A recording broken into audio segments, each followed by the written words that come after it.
Lisa, let's start with you.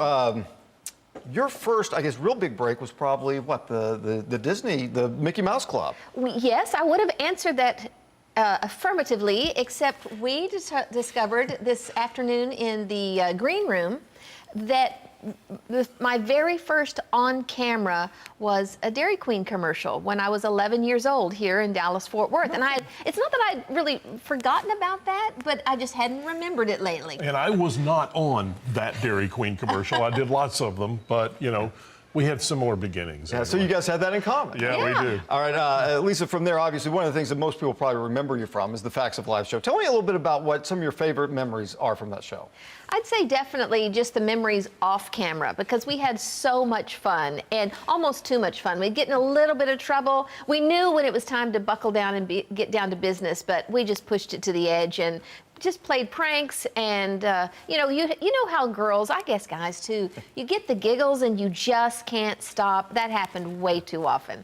And you grew up here. Tell me a little bit about you were born in Texas. You grew up kind of in the Fort Worth area, right? Yeah, I was born and raised in Lake Worth. Went to Lake Worth Elementary School until 6th grade. Then that's when I moved to California to be on the Mickey Mouse Club. But then I got married in we finished the last episode of The Facts of Life in let's see, in 1988, March. I got married in July of 88, got pregnant in 89, then had a child in 90, 91, and 92. Okay. So obviously Mrs. Garrett taught me the facts of life. Apparently so. But I did raise my kids. I wanted to raise my kids in Texas. So we came back for their junior high, high school, and college years. My daughters graduated from UNT. No, that's awesome. All right, let's talk a little bit, Bob, about the Texas Country Festival, Reporter Festival. This is how many years you've been doing this? This is the 24th annual festival. You know, we started it in Dallas at a little park with about 4,000 people, and it's grown now to be the largest one-day festival in the state of Texas. We have anywhere between 50 and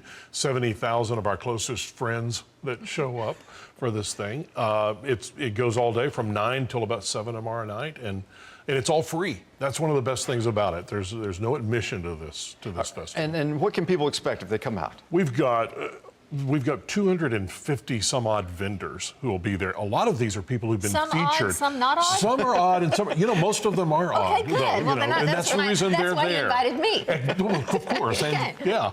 So some of them have been featured on TCR over the years as segments, the ones right around the courthouse particularly. And some of them are other vendors who have just incredible things, and we get around to them on the show eventually. And then there's the food. This year we've really changed it up. We've always had great food. But this year, because of the food truck craze, we put out a call for the best food trucks in Texas. And they're all coming from all over the state. So you can get anything. You get beignets out of New Orleans. You can get lobster. You can get, the best burgers and everything else out there. And the fried pies. Don't miss the fried pies. All right. Yeah. Sounds like it's going to be great, as usual. Okay, did we touch on how many years you've been doing the festival? 24 years this year for that. And like you said, what do you like about Waxahachie? Why is that a good place for it? It's a movie set. There have been 33 feature films that have been done in Waxahachie. Some of those are Academy Award winners.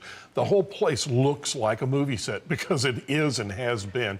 But then the great thing is the people there. This thing is put together with a volunteer group from Waxahachie, and it's pretty much the same people for the last 20 years who've been working on this.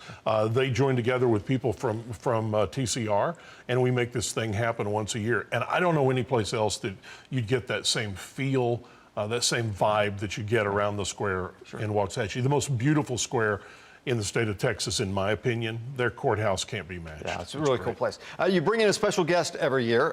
Tell us about Lisa and why you want to bring Lisa in. Well, I tried to tell Lisa that I grew up watching her on television, and she just kind of looked at me, I said, okay, it's the other way around. She went, no, I don't know who you are. Lisa kind of represents, something special that people are looking for. We say that our show is like comfort food for the soul.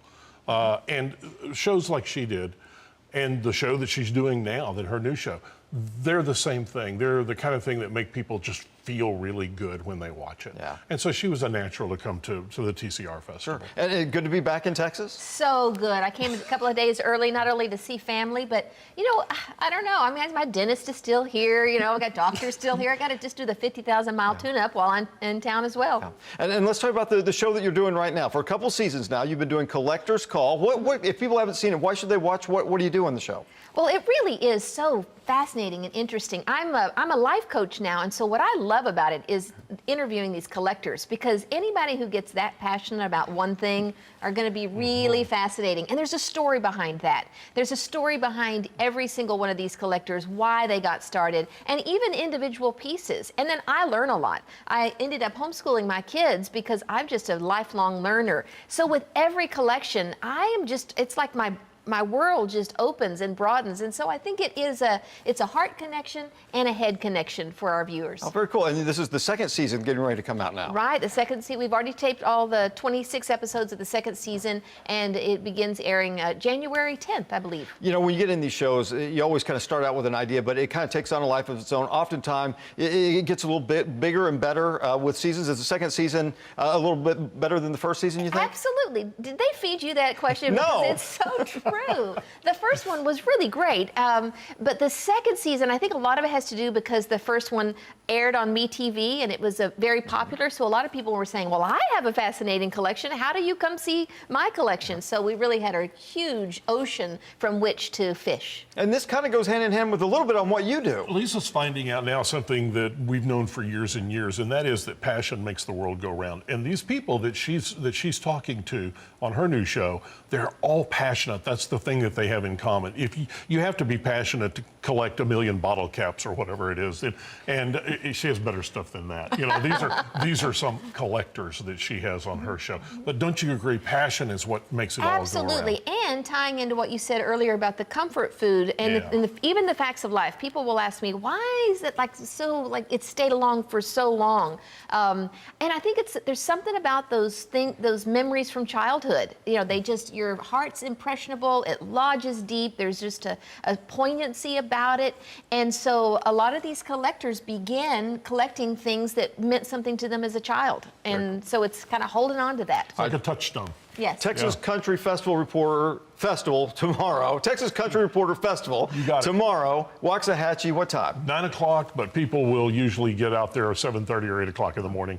And music starts at 9. It'll go all the way through the free John Anderson concert at 6 p.m. He's going to be doing all of his hits out there, and a lot of other great music on stage all day long. And Collector's Call coming up in January, second season on Texas 21. People can see it right here. That's right. All right, sounds good. Guys, thanks for being with us. Thanks, sir. Thank you.